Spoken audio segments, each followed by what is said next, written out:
या घडीची महत्त्वाची बातमी समोर येते। पुण्याला काल मान्सूनपूर्व पावसानं चांगलं झोडपलेलं आहे। पुण्यातील अनेक घरात पाणी परिस्थिती आहे।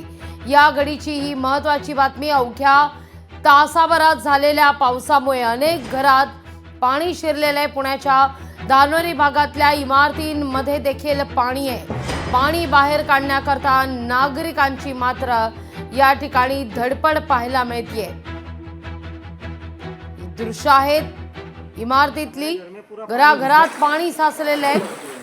भोंडे कौन है क्या मालूम पत्रकार पानी करा उसको अरे कट कर रहा फोन आना पूरा घर क्या बता रस्ते तक बात आता दानोरी परिसरात इमारतीत पाणी परिस्थिती आहे। अधिक माहिती घेऊया आपले प्रतिनिधी अमोल धर्माधिकारी यांच्याकडून। अमोल, हा तर मान्सून पूर्व पाऊस आहे। मान्सून पूर्व पावसात ही परिस्थिती आहे।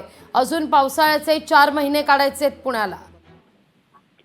नक्कीच, आणि पहिल्याच या पावसामध्ये अशा पद्धतीची परिस्थिती पुण्यातल्या काही भागांमध्ये पाहायला मिळालेली आहे। काल जवळपास 1 तास पाऊस पुण्यामध्ये मुसळधार झाला आणि त्याच्यामध्ये अनेक ठिकाणी मोठ्या प्रमाणात पाणी साचल्याचं सुद्धा समोर आलेलं आहे। काल आपण पुणे विमानतळाचा परिसर पाहिलेला होता आणि त्यानंतर आता धानोरी परिसरामध्ये सुद्धा अनेक सोसायट्यांच्या बेसमेंटमध्ये आणि पहिल्या मजल्यावर मोठ्या प्रमाणात पाणी साचून आल्याचं समोर आलेलं आहे आणि त्यामुळे नागरिकांची सुद्धा धावपळ उडालेली आहे। अनेकांच्या वस्तू आहेत त्या यामध्ये पूर्णपणे भिजून गेलेल्या आहेत। धानोरी, त्याचबरोबर डेक्कन आणि सिंहगड रोड परिसरातला काही भाग आहे, या ठिकाणी अनेक घरांमध्ये पाणी शिरल्याच्या सुद्धा घटना घडलेल्या आहेत आणि त्यामुळे मान्सून पूर्व पावसामुळेच नागरिकांची ही दयनीय अवस्था झालेली आहे। मात्र पुढे 4 महिन्यांचा पावसाळा या नागरिकांनी कसा काढायचा हा सुद्धा प्रश्न आहे।